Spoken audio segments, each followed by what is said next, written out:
లాజర్కి ఒక రోజున జ్వరం వచ్చింది. లాజర్కి జ్వరం వచ్చినప్పుడు యేసుక్రీస్తు ప్రభువారు పక్క ఊరికి వెళ్ళాల్సి వచ్చింది. యేసుక్రీస్తు ప్రభువారు పక్క ఊరికి వెళ్ళిపోయాడు. లాజర్కు జ్వరం వచ్చింది. అక్కడికి యేసుక్రీస్తు ప్రభువారి దగ్గరికి కబురు పంపారు, అయ్యా నువ్వు ఎక్కువగా ప్రేమించుచున్నటువంటి నీ ప్రియ కుమారుడైన లాజరుకు జ్వరం వచ్చింది, జ్వరంతో బాధపడుతున్నాడు అంటే, అవునా అని దేవుడు ఏం చేశాడంటే, మరి వెళ్దామా అంటే వెళ్ళము అని దేవుడు చెప్పాడండి. సరే జ్వరం వచ్చేసింది, జ్వరం వచ్చి అది సివియర్ అయిపోయింది, బాగా ఎక్కువైపోయి అయ్యా ఈ లాజరు బాగా సీరియస్ అయిపోయాడు, చాలా మంచాన్ని పడిపోయాడు అంటే మరలా కబురు వచ్చింది, అవునా అని చెప్పి వెళ్దామా వెళ్ళము అని దేవుడు చెప్పాడు.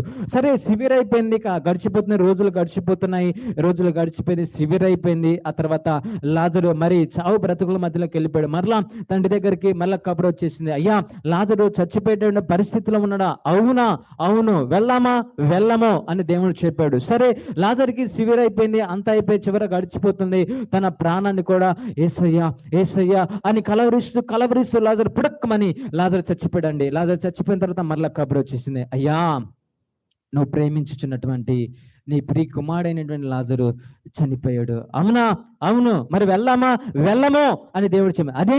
ఏంటి యొక్క ప్రియ కుమారుడు చచ్చిపోయాడంటే ఇప్పుడు కూడా వెళ్ళొద్దని చెప్తావేంటయ్యా అని శిష్యులందరూ కూడా అడుగుతుంటే, వెళ్ళమా అంటే వెళ్ళము అని యేసుక్రీస్తు ప్రభువారు చెప్తున్నాడు. మరలా తన పని ఏంటో అక్కడ ఆ పని మాత్రమే జరిగిస్తున్నాడు.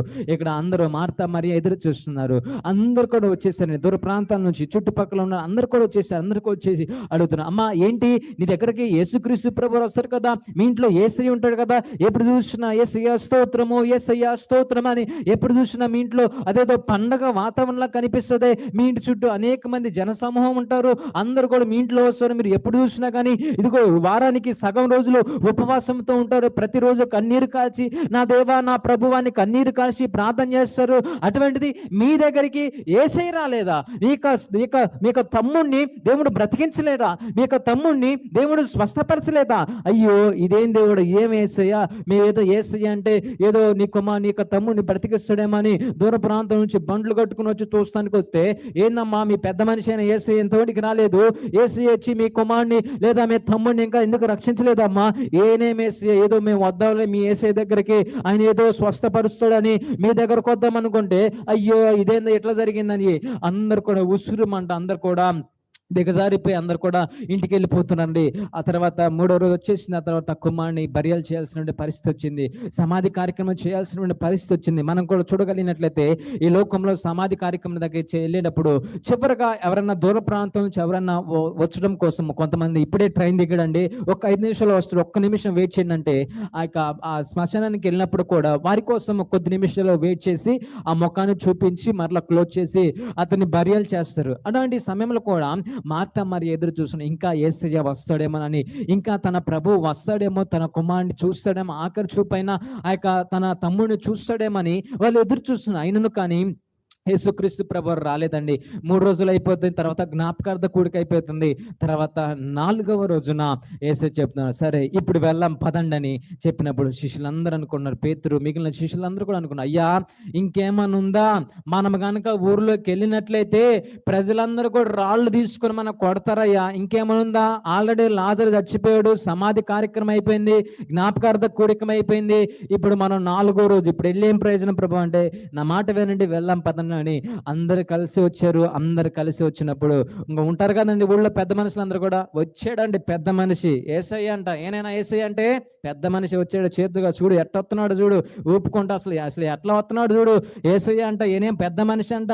ఇదిగో తన స్నేహితులు ఆ యొక్క మార్తా మరియా ఎప్పుడు చూసినా యేసయ్య అనుకుంటా ఆయన చుట్టూ తిరిగేవాళ్ళు, ఆయన చుట్టూనే ఉండేవారు, ఉపవాసం ఉండేవారు, ప్రార్థన చేసేవారు, వచ్చిన ప్రతి ఒక్కరికి పిండి వంటలు పెట్టేవారు, ఒక పండుగ వాతావరణం లాగా ఉండిపోయేది. ఈ మార్తా మరియలు గొప్పగా చేసేవాళ్ళు. అటువంటిది తన తమ్ముడు రోగి అయి ఉంటే చూడటానికి రాలే, అంత అయిపోయినాక వస్తున్నాడు చూడండి, ఎలా వస్తున్నాడు, ఎలా నడుచుకుంటూ వస్తున్నాడు చూడండి అని గొనుక్కోవడం ప్రారంభించారు. సరే మీరు ఎలా గొనుక్కుంటే అలా గొనుక్కుంటే నా సమయం ఇంకా రాలేదని యేసయ్య వచ్చాడండి. యేసయ్య వచ్చాడు, ఆ యొక్క ఉన్నటువంటి సమాధి దగ్గరికి వెళ్ళిపోయాడు. సమాధి దగ్గరికి వెళ్ళినప్పుడు అందరు చెప్తున్నారు, అయ్యా అయ్యా కంపు కొడుతుంది అయ్యా, ఆ యొక్క సమాధి ఇప్పటికే 4 days అయిపోతుంది, ఆ సమాధిలో ఉన్నటువంటి వ్యక్తి కంపు కొడుతాడు, అక్కడికి వెళ్ళొద్దంటే నా మాట వినండి అని అక్కడికి వెళ్ళిపోయండి. ఆ రాయి బొర్లించమని చెప్పాడు. ఆ రాయి బొర్లించినప్పుడు అందరు చెప్తున్నారు, అయ్యా వద్దు ప్రభువా, ఇక్కడ శ్మశానం ఇక్కడ కంపు కొడుతుంది, కుళ్ళిపోయి ఉంటాడు, కంపు కొట్టిది వద్దని చెప్తే ఆ రాయి బొర్లించి వేశారు. ఆ రాయి బొర్లించి వేసినప్పుడు నా ప్రభు పిలుస్తున్నాడు, లాజరు బయటికి రానగానే గొప్ప శబ్దముతో ఆ యొక్క వ్యక్తి పునరుద్ధానుడై బయటికి లేచి వచ్చినట్లుగా మనము చూస్తున్నాం. దేవునికి స్తోత్రం, హల్లెలూయా. గొప్ప శబ్దముతో ఆ లాజరు చనిపోయినటువంటి వ్యక్తి బయటికి వచ్చినట్లుగా మనం చూస్తున్నామండి. అదే ప్రాంతంలో ఆ లాజరు ఒక గొప్ప సెలబ్రిటీ కింద మారిపోయాడు అనమాట.